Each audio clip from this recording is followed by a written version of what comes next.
जयंती के 150 वर्ष पूर्ण होने के उपलक्ष्य में आयोजित होने वाले विभिन्न कार्यक्रमों की श्रृंखला में आज से एकता यात्रा कार्यक्रम प्रारंभ हो चुके हैं।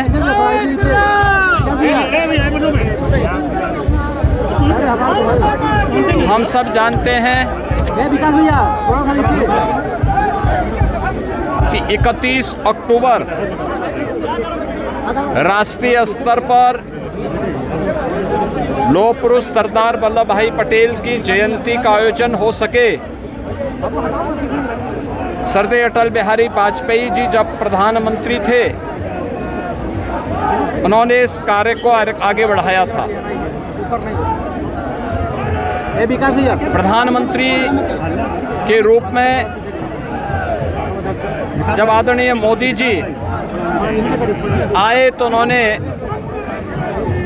31 अक्टूबर की तिथि को राष्ट्रीय एकता दिवस के रूप में मनाने का निर्णय लिया। लौह पुरुष सरदार वल्लभ भाई पटेल जो भारत की अखंडता के शिल्पी हैं, उनके प्रति कृतज्ञता ज्ञापित करते हुए मोदी जी ने सरदार सरोवर पर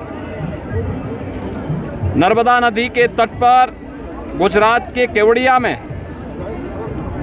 पूरे देश भर के अन्नदाता किसानों और श्रमिकों से एकत्र किया गया लोहा और प्रत्येक गांव की मिट्टी को एकत्र करवा करके लौह पुरुष सरदार वल्लभ भाई पटेल की दुनिया की सबसे बड़ी प्रतिमा को स्थापित करने का कार्य वहां पर किया।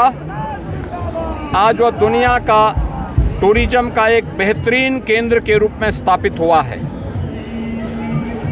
लौह पुरुष सरदार वल्लभ भाई पटेल के प्रति, राष्ट्र के प्रति उनके योगदान के लिए कृतज्ञता ज्ञापित करते हुए भारतीय जनता पार्टी ने इस एकता यात्रा का आयोजन भी किया है। उनके जन्मदिन के अवसर पर प्रत्येक जनपद में राष्ट्रीय एकता दौड़, रन फॉर यूनिटी के बारे के कार्यक्रम संपन्न हुए थे। अब उत्तर प्रदेश के अंदर 403 विधानसभा क्षेत्रों में एकता यात्रा का आयोजन हो रहा है। आज गोरखपुर नगर में 10 किलोमीटर की एकता यात्रा का मैंने शुभारंभ किया है। हजारों की संख्या में गोरखपुर के नागरिकगण इस एकता यात्रा का हिस्सा बने हुए हैं, जो राष्ट्रीय एकता और अखंडता के प्रति अपनी प्रतिबद्धता को दोहरा रहे हैं। ये हमारा सौभाग्य है कि लौह पुरुष सरदार वल्लभ भाई पटेल की 150 वर्ष जयंती के पूर्ण होने और वंदे मातरम राष्ट्रगीत के 150वें वर्ष में प्रवेश करने के उपलक्ष्य में भी पूरे देश के अंदर कार्यक्रम शुरू हो चुके हैं। राष्ट्रगीत वंदे मातरम के प्रति कृतज्ञता ज्ञापित करते हुए हर स्कूल कॉलेजेस में इस गीत का वाचन हो, सामूहिक गायन हो, यह हर एक के लिए आवश्यक है। राष्ट्रीय एकता और अखंडता को कमजोर करने वाले उन कारकों को ढूंढना पड़ेगा, उस पर प्रभावी प्रहार करना पड़ेगा, जिससे आने वाले समय में कोई दूसरा जिन्ना पैदा होकर के भारत की अखंडता को चुनौती न देने पाए। इस दृष्टि से आज की एकता यात्रा व्यापक जन जागरण का आह्वान कर रही है।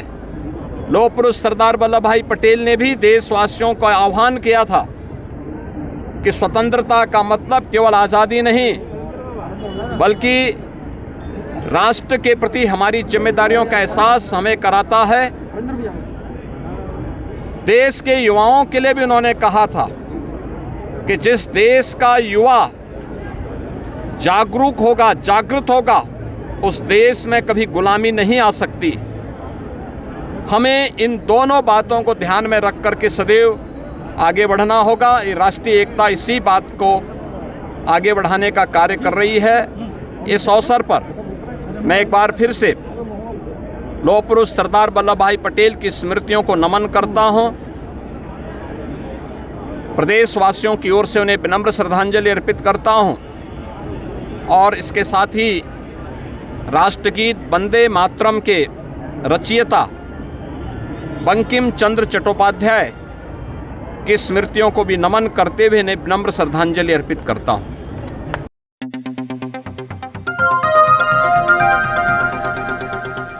बजाओ जरा झूम के बजाओ, बजाओ बजाओ जरा झूम के बजाओ।